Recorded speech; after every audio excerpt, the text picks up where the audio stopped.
Selamat siang pemirsa, Presisi Siang kembali hadir untuk Anda edisi 28 April 2025. Selama 1 jam ke depan kami telah menyiapkan sejumlah informasi terkini.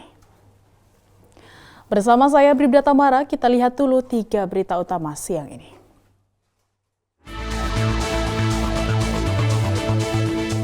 Memasuki hari keempat pencarian misi kemanusiaan Operasi SAR Polda Papua Barat 2025, Operasi Alpha Bravo Moskona 2025 Mabes Polri terus berupaya keras mencari keberadaan Ibtu Tommy Samuel Marbun.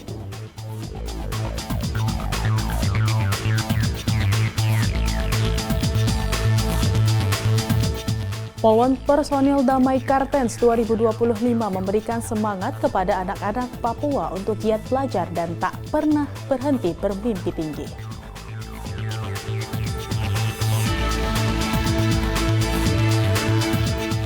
Kompolnas menerima kunjungan audiensi dari para siswa sekolah staf dan pimpinan menengah Fikrek ke-65.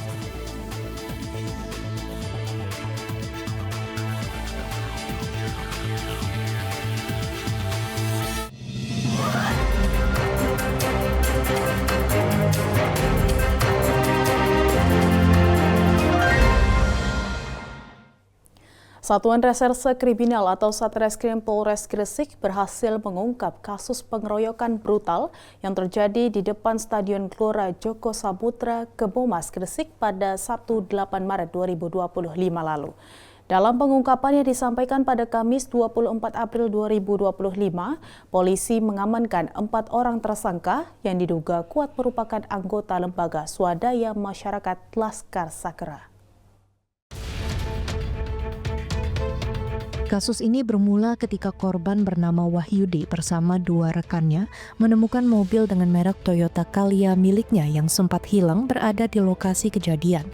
Upaya korban untuk mengambil kembali kendaraannya ditolak oleh pengemudi yang mengaku sebagai penerima gadai. Tak lama kemudian, sekitar 20 orang tak dikenal datang dan melakukan penyerangan brutal terhadap ketiga korban. Selain aksi pengeroyokan yang menyebabkan 3 korban mengalami luka-luka, kelompok massa tersebut juga merusak mobil Toyota Calya lainnya milik korban dan bahkan mencuri tas berisi uang tunai senilai 3 juta rupiah, serta sejumlah dokumen penting dan kartu identitas. Tindakan main hakim sendiri ini diduga dilakukan karena korban menolak untuk menyerahkan mobilnya kepada pihak yang mengaku sebagai penerima gadai. Berbekal laporan polisi yang diterima pada 19 Maret 2025, tim Resmob Polres Gresik bersama Polsek Kebomas bergerak cepat dan berhasil mengamankan 4 orang tersangka di lokasi yang berbeda dalam waktu kurang dari 1 bulan. Keempat tersangka yang berhasil ditangkap adalah Muhammad Yanuar Ardiansyah berusia 30 tahun, Yuda Suryadani berusia 51 tahun, dan Hendrik Junio berusia 27 tahun, serta Samsul Arifin berusia 35 tahun. Berdasarkan hasil penyelidikan, para tersangka diduga kuat merupakan bagian dari LSM Laskar Sakera yang dikenal kerap terlibat dalam pengamanan kendaraan bermasalah saat terjadi perselisihan dengan debt collector. Dalam kasus ini, mereka diduga bertindak di luar hukum dengan melakukan pengeroyokan karena korban mempertahankan hak atas mobilnya. Saat ini Polres Gresik telah menetapkan 5 orang lainnya sebagai daftar pencarian orang dan telah mengantongi identitas para pelaku yang masih menjadi buron. Barang bukti yang berhasil disita oleh pihak kepolisian diantaranya 1 unit mobil Toyota Calya warna putih milik korban, 2 buah balok kayu yang digunakan saat penyerangan, serta pakaian milik para tersangka. Kapolres Gresik AKBP Rovan Richard Mahenu menegaskan bahwa tindakan main hakim sendiri tidak dibenarkan oleh hukum dan menghimbau masyarakat serta organisasi kemasyarakatan untuk menyelesaikan setiap persoalan melalui jalur hukum yang benar. Keempat tersangka telah diamankan kini dijerat dengan pasal 170 KUHP tentang pengeroyokan dengan ancaman pidana maksimal 5 tahun dan 6 bulan penjara. Dan Polres Gresik berkomitmen untuk terus menindak tegas segala bentuk premanisme dan kekerasan. Dari Humas Polres Gresik, Polda Jawa Timur melaporkan untuk Polri TV. Polres Tegal Kota berhasil mengungkap serangkaian kasus penipuan dan penggelapan yang merugikan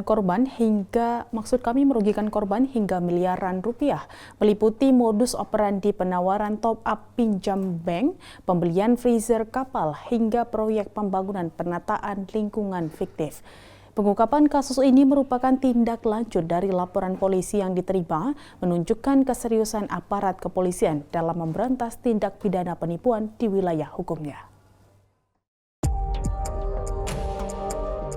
Kapolres Tegal Kota AKBP I Putu Bagus Krisna Purnama menjelaskan kasus pertama melibatkan pelaku berinisial IOS berusia 38 tahun yang melakukan penipuan atau penggelapan dengan modus menawarkan top-up pinjaman kepada sejumlah nasabah bank di Kota Tegal. Pelaku menjanjikan komisi sebesar 1 hingga 1,5% setelah pencairan pinjaman baru dengan dalih untuk menutup pinjaman 3 nasabah yang mengajukan top-up hingga korban mentransfer uang sebesar Rp792.550.000 ke rekening ketiga nasabah tersebut. Kasus kedua yang berhasil diungkap adalah penipuan dengan modus pengajuan pinjaman menggunakan identitas palsu yang dilakukan oleh pelaku berinisial SN berusia 49 tahun. Pelaku mengajukan pembiayaan pembelian 3 unit freezer kapal senilai Rp500 juta di sebuah perusahaan pembiayaan. Setelah kredit dicairkan, pelaku ingkar janji dan bahkan sempat melarikan diri setelah menerima panggilan dari pihak berwajib. Hal ini mengakibatkan kerugian korban mencapai Rp850.682.040.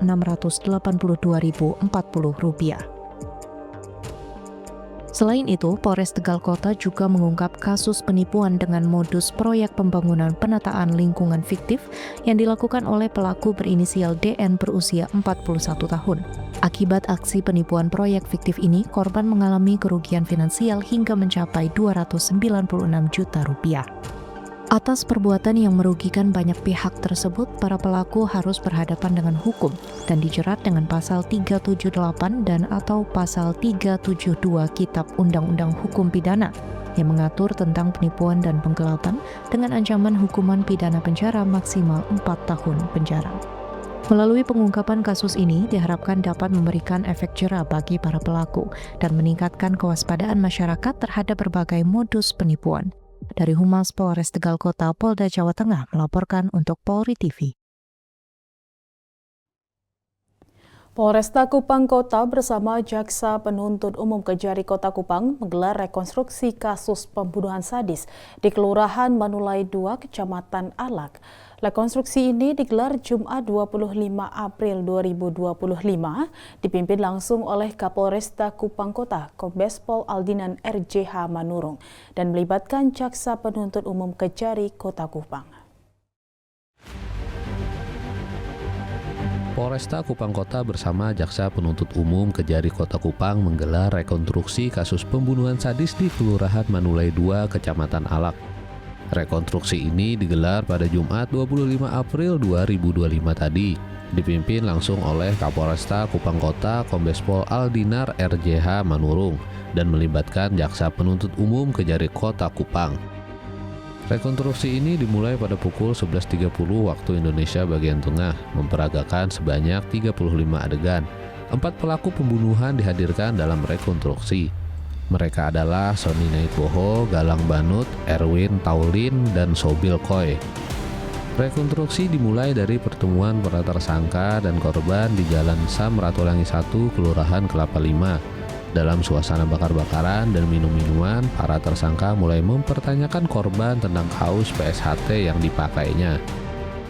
Korban yang tidak bisa menjawab pertanyaan tersebut membuat para tersangka tersinggung dan muncul niat jahat untuk menganiaya korban. Mereka bersama korban lalu melanjutkan perjalanan menuju Manulai 2. Disinilah pembunuhan sadis terjadi. Keesokan paginya, jasad korban ditemukan oleh warga yang melintas menuju Baun, Kecamatan Amarasi Barat. Penemuan itu segera dilaporkan ke Polsek Alak dan kejadian ini mengguncang masyarakat setempat. Kepolisian berkomitmen menuntaskan kasus ini. Polisi juga mengimbau warga untuk terus serta dalam menjaga ketertiban dan keamanan lingkungan, juga menghindari aktivitas yang membawa dampak negatif. Dari Humas Polresta Kupang melaporkan untuk Polri TV.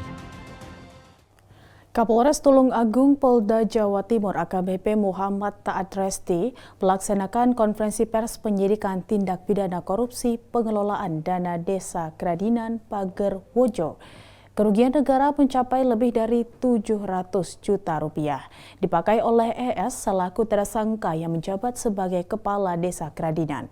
Sementara itu, satu tersangka inisial WS selaku KUR Keuangan Desa Kradinan ditetapkan sebagai DPO atau buron. Modus operandi yaitu dengan membuat pertanggungjawaban keuangan fiktif, tidak sesuai realisasi di lapangan dan tanpa laporan pertanggungjawaban. Kami, Polres Tulungagung, akan menyampaikan perkembangan penyidikan dugaan tindak pidana korupsi dalam penggunaan dana desa, alokasi dana desa, bagi hasil pajak, dan retribusi daerah tahun anggaran 2020 sampai dengan 2021, dan bantuan keuangan kabupaten tahun anggaran 2020 yang terjadi di Desa Kradinan, Kecamatan Pagerwojo, Kabupaten Tulungagung. Tersangka yang akan kita serahkan yaitu atas nama ES, laki-laki, usia 60 tahun, jabatan selaku Kepala Desa Kradinan. Ada satu tersangka lain, yaitu atas nama WS, umur 45 tahun, jabatan selaku KUR Keuangan Desa Kradinan, yang sudah dilakukan pemanggilan oleh penyidik, namun tidak memenuhi panggilan dan kemudian sudah diterbitkan DPO atau dalam status buron. Pada tahun 2020, Desa Kradinan ini secara keseluruhan menerima anggaran sebesar 2.163.799.470 rupiah. Sedangkan di tahun 2021 menerima dana desa totalnya adalah 1.754.017.065 rupiah. Jadi total di tahun 2020 dan 2021 Desa Kradinan ini menerima 3.019.000.816.541. Dan hasil perhitungan kerugian keuangan negara dari Inspektorat Kabupaten Tulungagung adalah sebesar 744.020.928,86 rupiah. Berdasarkan hasil pemeriksaan digunakan oleh tersangka untuk membayar berbagai kebutuhan pribadi, termasuk hutang-hutang atau yang dihadapi oleh para tersangka ini. Tidak ada aset atau hasil kejahatan yang bisa kemudian kita telusuri untuk dilakukan penyitaan ataupun penyidikan tindak pidana pencucian uang. Barang bukti seperti yang rekan-rekan lihat di depan saya ada barang bukti dari saudara YR yang berisinya cukup banyak, seperti dokumen-dokumen yang mendukung bahwa terjadinya tindak pidana korupsi tersebut. Pasal yang disangkakan, pasal 2 ayat 1, pasal 3, pasal 8, pasal 18 ayat 1, 2, 3 Undang-Undang Indonesia nomor 31 tahun 99 tentang pemberantasan tindak pidana korupsi, sebagaimana diubah dengan Undang-Undang RI nomor 20 tahun 2021 tentang perubahan atas Undang-Undang Republik Indonesia nomor 31 dan 9 tentang pemberantasan tindak pidana korupsi. Junto pasal 55 ayat 1 ke 1 junto pasal 64 ayat 1 KUHP dengan ancaman pidana seumur hidup atau pidana paling singkat 4 tahun, paling lama 20 tahun. Kemudian paling sedikit denda 200 juta dan paling banyak 1 miliar rupiah. Demikian. Kapolresta Kupang Kota Polda Nusa Tenggara Timur Kombes Pol Aldinan RJH Manurung memimpin langsung rekonstruksi kasus pembunuhan di Kelurahan Banulai 2, Kecamatan Alak yang terjadi beberapa waktu lalu dengan didampingi oleh Jaksa Penuntut Umum atau JPU Kejari Kota Kupang. Melaksanakan reka ulang atau rekonstruksi kasus pembunuhan saudara Amrion Guru yang dilakukan oleh 4 tersangka. Kami laksanakan adegan sebanyak 23 adegan, mulai dari kos, kemudian di mebel, di toko mebel, selanjutnya di lokasi eksekusi, kemudian dilanjutkan ke pantai Parna untuk membersihkan baju daripada tersangka, kemudian kembali lagi ke kos-kosan. Bagaimana peran daripada masing-masing tersangka, mulai dari penyuruh, orang yang menyuruh, kemudian yang ikut serta, kemudian yang sebagai penganjur, dan sebagai eksekutor. Keterangan tersangka, hak daripada tersangka untuk mengelak ataupun berbelit-belit, tapi kita sudah dapatkan beberapa alat bukti dan barang bukti, termasuk beberapa keterangan saksi dan alat-alat yang digunakan. Memang dari berkas yang kita sudah kirim ke kejaksaan, ada beberapa prosedur yang harus kita lengkapi, termasuk pelaksanaan rekonstruksi.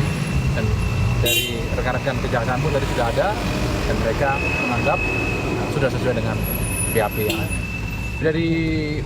Dari kejaksaan, kemudian dari penyidik Polresta Kupang Kota, ditambah dengan penasihat hukum daripada tersangka. Saya ada di TKP,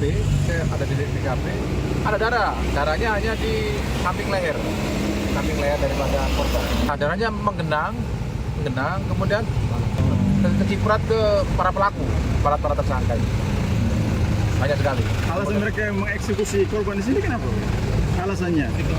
Nah, mereka memilih tempat yang sepi dengan didahului pertanyaan-pertanyaan daripada tersangka untuk memastikan bahwa memang korban ini membohongi para tersangka terkait dengan keanggotaan sebagai perguruan silat yang ada di Kupang. Ini atau ada alasan lain? Ya, sejauh ini karena ketersinggungan, adanya rasa kecewa bahwa si korban ini membohongi daripada para tersangka, apalagi didahului dengan acara minuman keras, pesta miras. Mabuk bang Ya. Polres Lamongan menggelar konferensi pers untuk mengungkap 2 kasus sekaligus yang menjadi perhatian publik, yakni tindak pidana asusila dan kasus perdagangan orang atau TPPO. Dalam konferensi pers yang digelar di Mapolres Lamongan, Kapolres Lamongan AKBP Agus Dwi Suryanto mengungkap sejumlah barang bukti dan keterangan terkait kedua kasus tersebut. Berikut informasi selengkapnya.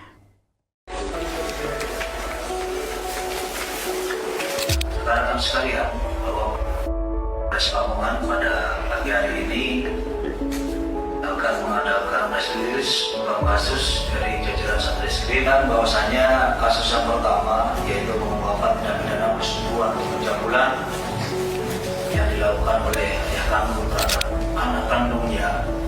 Dapat saya sampaikan bahwa ini adalah kebiasaan daripada pelaku yang sering menonton film dalam tanda kutip film porno atau film biru. Tentunya dalam hal ini yang bersangkutan kita jerat dengan pasal 81 ayat 1 dan ayat 2 pasal 82 ayat 1 Undang-Undang Republik Indonesia Nomor 35 Tahun 2014 tentang perbuatan atas Undang-Undang Republik Indonesia Nomor 23 Tahun 2002 tentang perlindungan anak dan ancaman hukuman paling lama 15 tahun. Kasus yang kedua yaitu tindak pidana perdagangan orang yang mana dilakukan sepasang suami istri, bahwa yang bersangkutan ini terlibat masalah ekonomi dan keuangan. Kita kenakan pasal 2 junto pasal 10 junto pasal 12 Undang-Undang Nomor 21 Tahun 2007 tentang pemberantasan tindak pidana perdagangan orang junto pasal 506 KUHP dengan hukuman penjara paling lama 15 tahun.